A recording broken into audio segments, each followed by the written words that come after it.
I'm Pima County Attorney Laura Conover, and welcome to the People's Office podcast. Our goal here is to share and discuss some of the most important information and issues affecting Pima County today. We're having real conversations and reflections on what you care about as we do our part to create change in the justice system. Greetings and welcome. This is Laura Conover, your Pima County Attorney, and welcome back to the People's Office podcast. It's an opportunity that we get to take a few extra minutes and dive into the important issues of the day here in our community. And what could be more timely than talking about school safety as we get ready to go back to school. And so it's my honor to be joined today by some fabulous guests. We'll start to my right with TUSD School Safety Director, Mr. Joe Hallams.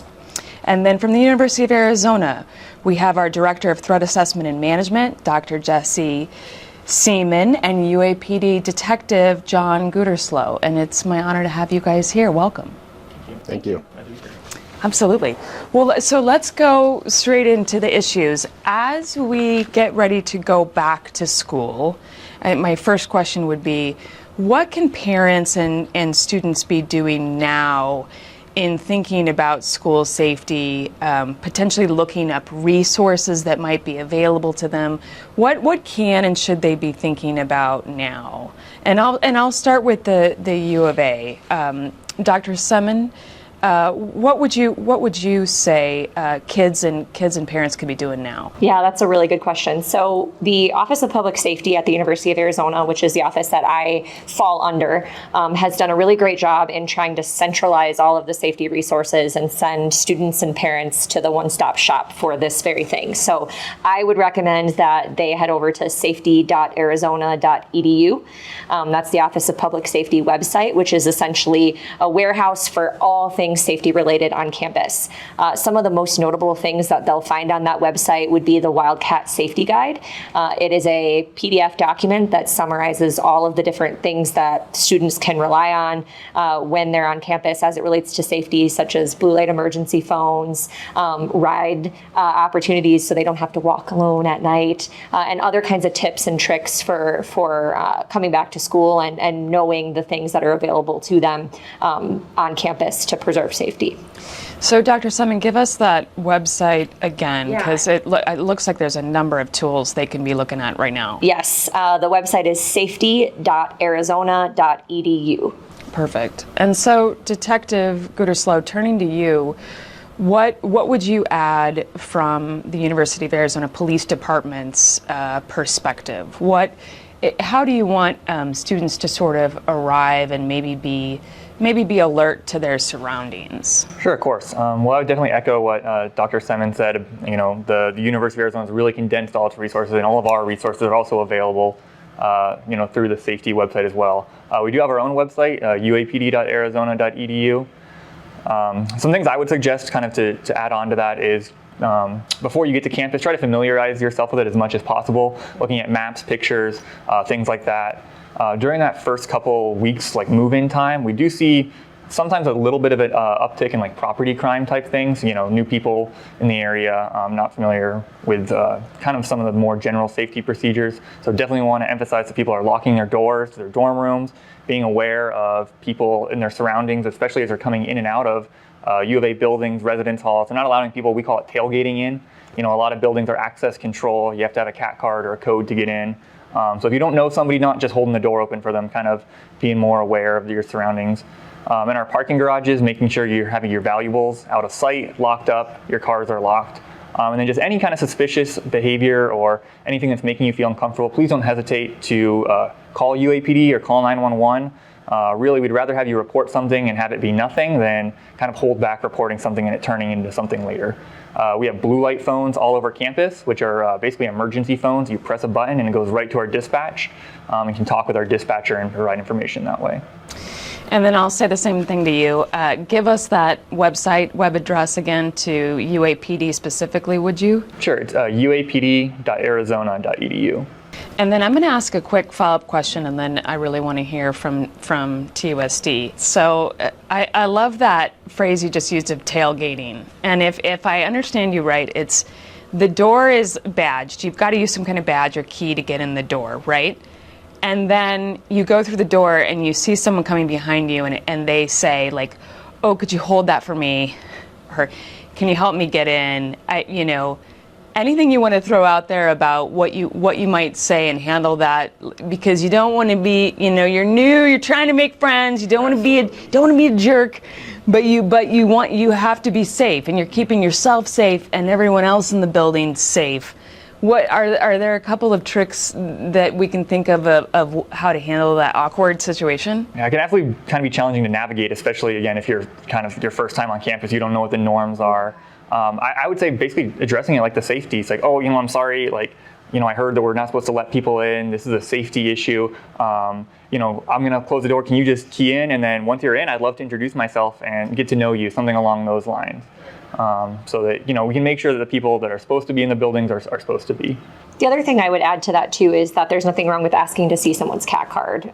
Students and faculty and staff are supposed to carry their CAT cards, and so at any point in time, it's easy to show someone, "Oh yeah, I have a CAT card. I belong here. I'm meant to be in here." Right. I'm keeping you safe. I'm keeping me safe, and yeah, I love what you said there, because I feel like that's how people could meet, and it would be like the funny story of how they met. That's outstanding. So let's turn to TUSD. We're talking about children now. It's scary enough for parents, the kids turning 18, leaving the home, moving into a residence hall. But Mr. Hollums, you're responsible for parents who are still looking after little ones. So what do you recommend parents can be doing right now to prepare to get back to school? Yeah, a lot of it's going to be very similar to how they're preparing their students over at the U of A. The familiarization is probably one of the most important. One of the biggest things we deal with, especially at the beginning of the school year, is lost kids. Kids getting on the wrong bus, not sure how to navigate to or from school. So ensuring that their student knows how to navigate not only the school once they're there, making sure they know which classroom to get to. It just creates a little bit more comfort, so they can kind of sit back and enjoy the process and start their education. But also, it puts peace of mind to everybody that's involved. We also have a robust website that we've kind of centralized everything, and that's TUSD1.org/school safety, where we put a lot of that. I would encourage people to reach out to their teachers ahead of time. Make sure that they have that open line of communication, because during situations communication is so critical, and we want to make sure that they're getting the appropriate information, which would hopefully come from us or any other partners that we may have, as opposed to kind of looking at social media or other things. And then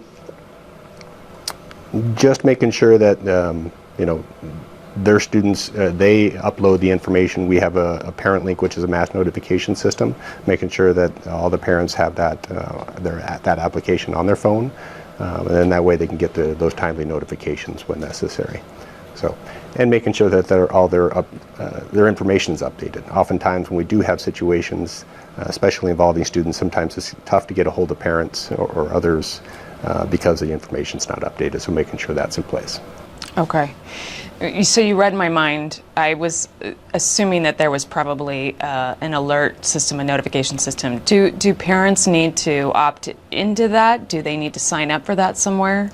Yeah, so they'll go to the school website and they'll go ahead and sign that up for that. Again, making sure that their contact information is updated. And give us that website one more time, if you would. They can just go to TUSD1.org and then navigate to their specific school. Great. Yeah, and then the title, what they're looking for, is something called Parent Link. And I'll flip back to the two of you. I'm not sure if we hit that yet. I recall myself ending up towards the end of my U of A career on some kind of notification system. What should students and or parents be doing to sign into that? Is there anything? Is there an affirmative step they need to take? So I believe all staff and students are automatically signed up for the U Alert system, but parents can opt into it as well. Great, and I'm assuming from the website. Yes. Right, perfect, good. So I'm going to shift into a topic that I feel like is timely, talking about mental health, because of course start of year trying to navigate, perhaps a new school, perhaps you've moved up into a new school, for kids, for young adults leaving home the first time. I mean, these are huge, massive changes that can lead to really, really high stress. So I wanted to talk a little bit about mental health and how that's navigated.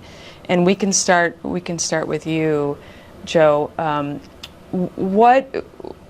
What's on your radar from a security standpoint, and how do you guys work with perhaps TUSD counselors or other officials to track any behavior that's becoming noteworthy or concerning? Yeah, luckily Tucson Unified School District has, a significant number of wraparound services that we can provide to students for various reasons, and mental health is obviously a big focus. If they're not, in the right mental state due to something in their background or anything else, then we're not going to be able to provide them, and they're not going to be able to receive the quality education that they need. So, whether it be, we have various programs and various departments involved specifically in that. And we're constantly going in and doing evaluations of not only individual students, but also the schools as a whole to kind of take the temperature to see what additional resources they would need. We have our multi-tiered systems of support. We have our various equity departments. And we have our social emotional learning and counseling departments that are constantly working not only specific within the schools, but at a district-wide level to see, again, taking those temperatures, seeing what resources are needed for the individuals or the schools as a whole to see what we can provide them to, again, ensure that they can kind of focus on actually getting the education they need. Something we're doing in school safety is, will be right up her alley, is really focusing in on our student threat assessment system and really shifting from more of a reactive system to trying to not only evaluate what the situation was, but how do we put the individual that may have received the threat at ease, but also that individual that provided the threat. What in their background has brought them to this point where they need to do that, and what kind of systems of support can we put in for both parties to ensure that we can put them on a path to success. Fantastic, good.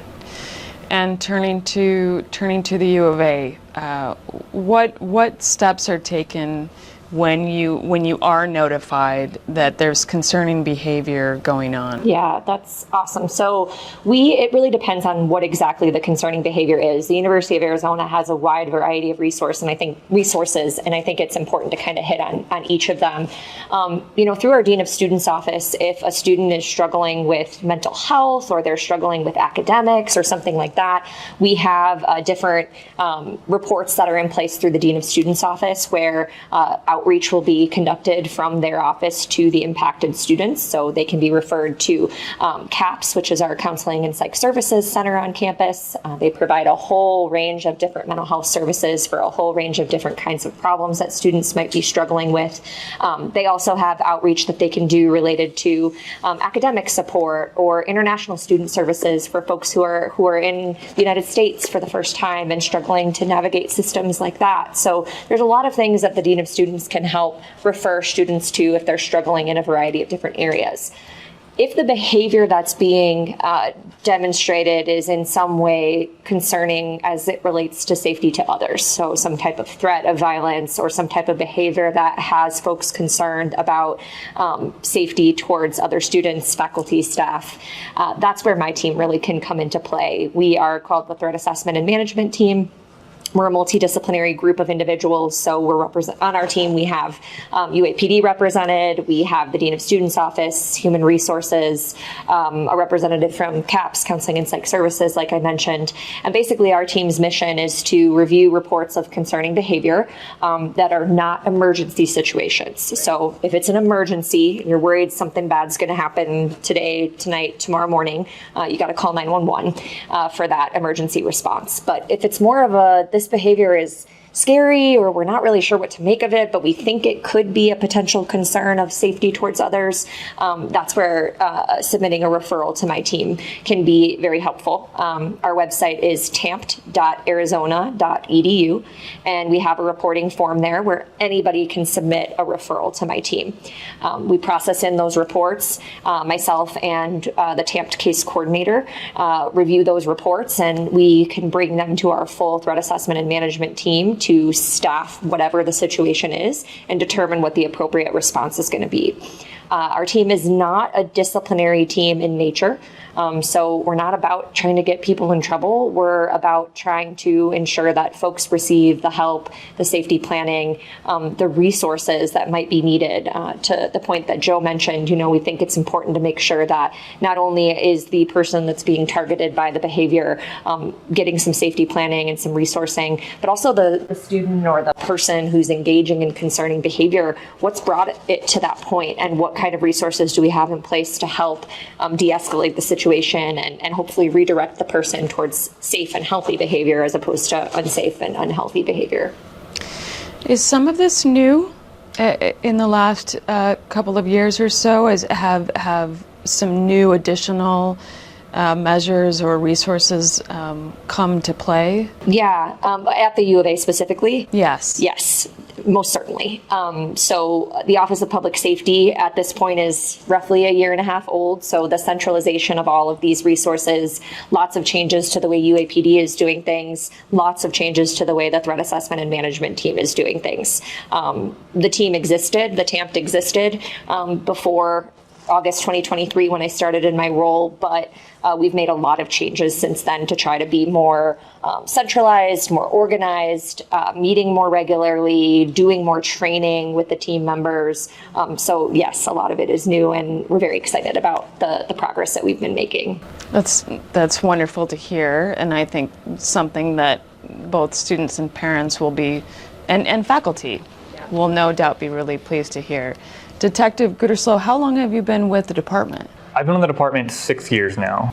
Okay, so perfectly apropos to that since you've been there 6 years, kind of before and after some of these new resources and team efforts have come into play, what has your observation been of that? So I think it's been really great to kind of watch the development of the programming with the Office of Public Safety coming in. My role position specifically is the mental health support team, or MIST investigations role. So that was kind of a role that was created right at the time that Jesse was starting as well.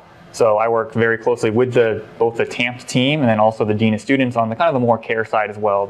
We call it, that team's called the BIT team, the Behavior Intervention Team, which is, again, kind of more supporting students that academic struggles, any kind of other mental health issues, connecting them with the proper services on campus. So it's been great to learn a lot and kind of see how we're moving, and I think everyone's really excited for the future as well. Do you in that role, mentioning the acronym MIST, Mental Health Support Team, do you collaborate with other law enforcement departments in that? Absolutely. As well? Absolutely. I work very closely with the other, almost every agency here in Tucson area has at least a MIST program or a MIST officer or a point of contact for MIST. So we work very closely with the Tucson Police Department MIST team, especially with the University of Arizona being situated, pretty much right in Midtown Tucson. Right. A lot of students don't necessarily live on campus, but they live out in the Tucson community. Right. So we'll coordinate with MIST units, the Tucson Police Department MIST unit for that. I've worked with the county MIST unit as well as Oro Valley. So yeah, a big part of the kind of MIST model is really sharing information and coordinating, making sure that nobody's kind of slipping through the cracks, that if multiple agencies are getting reports about the same person, maybe one report, it's like, okay, we got this one report, but if another agency's gotten 2 reports with this person and a third agency's gotten another report, it puts everything together, gives us a better complete picture. So coordinating is a huge part of my position with other departments and agencies. Yeah. And no doubt you're talking about reports about people who perhaps are getting more increasingly ill and really needing help and intervention, which is, of course, is the idea before things spiral too far. One of the big goals of this is to divert people away from, maybe the criminal justice system, when arrest might not be appropriate, when there are other avenues like getting somebody hospitalized, trying to find the reason of, okay, maybe a misdemeanor crime was committed, but what was the reason for that? Was there a medication change? Was there a mental health episode? Can we get this person to go see a doctor? And maybe we can solve this problem before, again, it escalates, continuing further. Now maybe they committed another crime next week and another crime the week after that, and really trying to find a better solution. Right, getting at root causes. Absolutely. This happens to me a lot, and it brings me to a moment where I must disclaim, as I realize now in the moment, that I can only imagine you work with my brother, who is the Sergeant Jason Winsky with the mental health support team with the Tucson Police Department. We actually just had a meeting with him last week. I'm a huge fan. Very biased. So are we. It's delightful to run into those small Tucson examples, and it does segue to a question that I was wanting to ask all of you, which is that. If you are a student, or perhaps a student coming home and telling mom or dad, or a student on college campus, and you're worried about one of your classmates, you're just looking at one of your classmates not doing well and increasingly not doing well, what is the advice? Because oftentimes, when we look at things after the fact, there are friends and classmates who had concerns. And so what would you tell them? Again, especially as we start school, right? This is when times are exciting and hard and stressful. Joe? Yeah, I think we can look at any of the critical incidents in the past that occurred that meet national headlines. And we can always see a pattern that emerged, that certain people knew about certain things. We're just kind of afraid to say. Luckily, I see, that because that information has gotten out, a lot of people are more willing to come forward, which has been great. And no, it's not, we're not looking to discipline people. We want to provide them with those supports. We want to put them on the right path. So our, of course, advice would be, obviously for our students, tell your parents. And then for those parents, get us involved, whether it be calling school safety. We're 24/7. And we can respond out there and begin the investigation and bring in any law enforcement partners that we need to address the situation. But if they're still not comfortable with that, we also have an anonymous reporting system called Awarity that they can report that. Although we would much rather have the direct reporting, because then we can have that conversation and try to gather more information. Because the more information we have prior to making that approach with that individual, the better we're going to be suited, the better resources we'll have in place to address it. But if they're still not comfortable, we would at the very least, encourage them to use our Awarity system, which is constantly monitored, and then we can respond accordingly. I think the 24/7 that you mentioned, and anonymous as well, but the 24/7 that you mentioned is so key, because I think as the mama of a little one, it's kind of the dinner table conversation where they're sharing, their concerns from the day, and so that's impressive. Yeah, it's actually one of our busier times of day, because kids get home and they report things to their parents, and then the parents subsequently call us. And that's a great resource that TUSD has, because prior to those individuals getting to school the next day, we can already have resources in place to help address those situations. Yeah. I think it's those dinner table conversations and getting ready for bed, again, elementary, middle school age, where kids will say the true things and the real things, and you want to catch them and hear them and listen. Yeah, and feel comfortable to report, and you just never know when you're going to save a life. And that's why it's so important to have those parents to have those conversations on an ongoing basis. And it's not just a blanket "how's your day," but asking specific questions about how are your interactions with friends, how do you see other people treating people. Don't be afraid to have those conversations with your kids. As a parent myself, I'm always amazed at what they'll come forward with. Yeah, so smart. at the university level, kids looking out for kids, and of course, in dorms and apartment complexes, I mean, you're gonna see a lot. They're living together in close quarters. What is your advice there once a student is starting to really kind of become concerned about another? Yeah, well, I think Joe's answer really shows that we're all in this together, because I would say so many of the same things. I think, one of the messages that I really like to try to put out is that speaking up can be the difference between a person getting help and a person not getting help. At the end of the day, my team is all about the business of preventing harm to others, but part of that mission is also the prevention of harm to self, right? Because people who harm others a lot of times are also experiencing thoughts of harming themselves, or they have lost care and concern for themselves, and they're in need of help and resources too. And so I think it's this idea that speaking up for one another, this shared sense of community, kindness and compassion, that comes along with speaking up when you see that someone is not in a good place. And sometimes someone not being in a good place is directly harming themselves. Sometimes it's harming others, which is then inadvertently harming themselves. And so I think it's about understanding that speaking up can be done in a way where it's not about vengeance, it's not about getting someone in trouble, it's about saying, I really care and I'm really concerned about what I'm seeing, and I want to make sure that this person gets the support that they need. And like I said before, my team is not a disciplinary body. Sometimes there will be disciplinary actions that take place, but I think part of it is reframing the way that we see consequences, right? There can be a consequence that can be carried out in a way that's meant to be a learning point, right? It's meant to say, okay, how can we learn? How can we grow? How can we do this differently next time? That isn't just throwing the book at someone and saying, you messed up, you're in trouble, you're not a member of this community. No, it's embracing people and saying, you are a member of this community. We do care about you. We want to help you. And here's how we're going to do that. Right along those lines, we're just saying that TUSD does have an anonymous way to report things, and that also makes me think of vulnerable populations as well, LGBTQIA, other vulnerable populations. Does the university also have any type of anonymous reporting that's available? Yes, so I'll let you speak to the UAPD side in just a second. The TAMT side, you can also submit a TAMT report anonymously. It's the same process. You go to the TAMT website, you click report a concern, but you can put anonymous in as your name. You can put 5555555 as your phone number. And we absolutely will take those reports.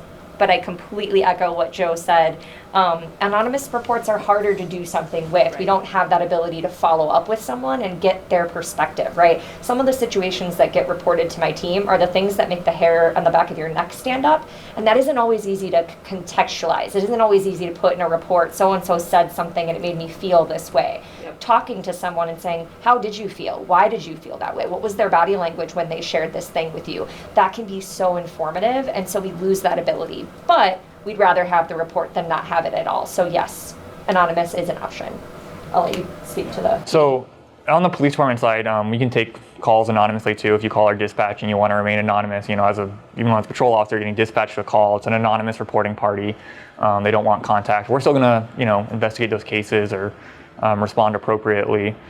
We also have the Live Safe app, which is an app that students can download to their phone. You can basically text our dispatcher or submit reports directly to us, and that can also be anonymous. In addition to the anonymous TAMT referrals, you can also do referrals to the dean of students for, if you're concerned about a student's well-being. And those are called care reports, and those are through the dean of students website, and you can absolutely be anonymous in those as well. And I'd just like to echo kind of like we talked about, saying something if you see something earlier on, right? Whether it's, somebody looking in car windows or trying door handles, something like that. I think the same goes when you're concerned about a person, whether it's a friend or a colleague, or whether you're concerned about them hurting themselves or hurting other people. Again, we'd rather have you reach out to us and let us look into it and have it be absolutely nothing at all, a misunderstanding, than have it turn into something where, somebody does get hurt. I think people get worried about, maybe reporting their friends and their friends are getting angry at them. But, we've seen situations before where people have been hesitant about reporting, and they do report. And maybe initially there's somebody's upset, but in the long run, they're usually very grateful that, and show that their friend cared enough to reach out to them. Right.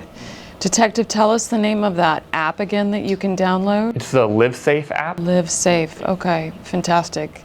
And always a moment to mention 88 Crime as well, which encompasses the whole county and in fact now the region. But 88 Crime is actually housed here at the Pima County Attorney's Office and is always available to take anonymous reports, which can be so helpful again for vulnerable communities, immigrants who may have concerns about immigration consequences, and we don't want that to be a barrier to reporting.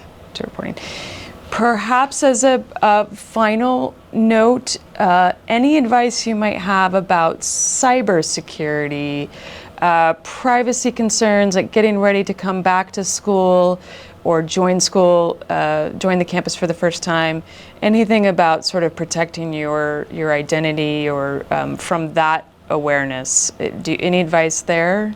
Right. I can talk a little bit. We see, especially kind of again, beginning of the school year with new students, we see an uptick on, it's kind of more like fraud cases. People are posing as somebody else on the internet and reaching out to students and attempting to basically scam them out of money. Right. So a lot of, basically what I tell students when I've taken these reports is if it seems too good to be true, there's a good chance it probably is. Sometimes we have people posing to be professors, offering students jobs for hundreds of dollars, $200-$300 a week for like 3 hours of work, and all they have to do is buy a couple of iTunes gift cards and then send it to them. And so when you see things like that, it kind of this seems like a really good deal. Maybe verify. Maybe try to reach out to the professor outside of however they reached out to you.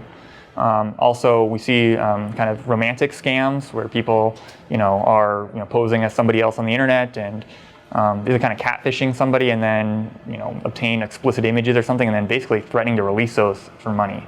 So my recommendation is if you don't know somebody, if you haven't met in person, then please don't engage in those kind of activities online because we do see quite a few of those reports and people have lost a lot of money in that way before they come to us. Yeah, back to school offers that are too good to be true. And we always say here, red flags are act now, like it's urgent. Mm-hmm. You have to act now. And we always say like pump the brakes, double check, check with a friend, anything to buy time. Because then you start to quickly, I think, realize it's not real, it's fake. Any jobs you haven't applied for, people you don't know that are reaching out to you. Again, we'd rather have you give us a call, like run it by us. We'd rather, look at it and talk through it with you than have you, end up, losing money that you worked hard for that you might need for school and things like that. I can think of a few situations where we were told about something, even through my team, and I ran it by UAPD and they said, oh, that's a known scam. We know it looks really legitimate. It's a known scam. So never hurts to run it by someone else. Also, I think from a TAMT perspective, we encourage folks to keep their social media on private. I know these days people don't love doing that because, you miss out on the opportunity to get followers and engagement, but at the end of the day, keeping your social media on private can be a really great way to not have people be able to easily reach out to you on social media, easily see where you are. We'll see all too often folks tag their location where they are, and it can quickly become a security issue, especially if there's already a known issue going on in someone's life where they are being contacted by someone they don't want to be contacted by, and those kinds of small things can really go a long way to preserving their safety. And probably the hardest question on the planet is, parents dealing with kids who are wanting to engage in social media for the first time, right? Or get their first phone or, any advice, Joe, please? As a parent or in my position, because I know I battle it on an ongoing basis, but it's tough, I think there's some great resources, some really eye-opening things that I've looked into. I think they were offered by the Tucson Police Department and others. Childhood 2.0 is some great information that you can get just to kind of because as a parent, I am ignorant to it, right? I'm just not as engaged as my teenage boys or some of these other kids that you see just walking around just constantly on social media. So the more awareness we can have as parents or as people responsible for overseeing this safety of kids, the better. To her point, it's please stop sharing everything that you do in your life on social media. Is that reality? Unfortunately, no. But and then there's some significant security risks associated with that. Not only, being able to quickly identify somebody and have a lot of information of them, but we see a lot of an increase in extortion cases associated with that due to the sharing of explicit photos. Historically, that was more girls. Now we're actually seeing the trend is actually continuing to the male side of things, and unfortunately, that can sometimes lead to suicide and other issues associated with that as well. So, yeah, social media is tough. That's going to be a relationship very close with the parent or guardian and that student. And as I always tell my kids, that's my phone and you're just using it. So I can check your phone anytime I want. So don't be afraid to do that. That's right. Good advice. Good advice. What a fascinating conversation. I want to thank all three of you for donating your time to this. It was fantastic. Joe, Jesse, John, thank you so much for being here from both TUSD and the University of Arizona. Before we started rolling today, we were talking about how here at the Pima County Attorney's Office, the work is heavy because once a file is opened, it means harm has already occurred. And we do everything possible here to restore the victim to as nearly whole as possible and to hold people who would cause harm accountable for that. But of course, it also means that on nights and weekends, we love to get into prevention and education as we did here today. That makes us feel whole again as well. And I was delighted that there was a clear theme just now about intervening, providing support, getting at root causes of stress and anxiety, and a theme about help rather than discipline. And obviously that's what the People's Office loves to see, especially for our kids. I want to thank also behind the camera, Chandrea Thomas, our communications director, and Tony Gallego, our head of all things communications. And thank you for tuning in. Remember, you can go to the website below and suggest a topic that you want to hear more about, and we'll bring subject matter experts in to talk about it. And until next time, this has been the People's Office Podcast. Don't forget to subscribe to our podcast and PCAO newsletter. We'll have links in the description. If you have a show idea or questions, just email us at thepeoplesofficepodcast@pcao.pima.gov. Until next time, thank you for joining us. To be continued.